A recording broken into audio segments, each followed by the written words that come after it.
Here's why I'm not concerned about Viktor Gyökeres' start to his Arsenal career.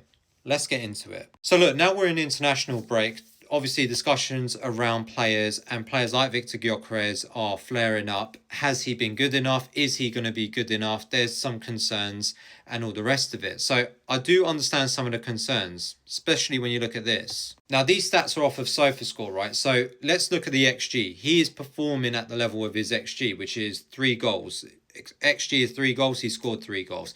But for a marksman like him, that's not really good enough. And I would probably concede that. I would also say the shots per 90 is a little bit of a concern. 2 per game is not great for, again, a marksman like him. Because obviously we're basing it off of what he did in the Portuguese league. And this is someone whose XG was way higher and he outperformed it. So we would like to see that translate to the Premier League. But there is context around the stats. For example, I would point to the lack of pre-season. And yeah, it was his own doing, much like it was for Isak. But I think it's no coincidence that both of these big-time strikers are not hitting the ground running at this current stage of the season. Like, his performances have been clunky at times, but I think week in, week out, we've seen an improvement. He's understanding the press and things like that, and the fitness levels have improved. So I guess what I'm trying to say here is that in real time, he's had to gain match fitness whilst also trying to understand his role within this Arsenal system.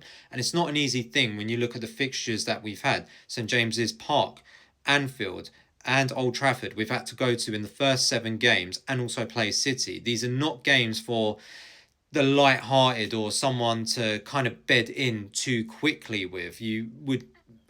Most strikers would find it tough.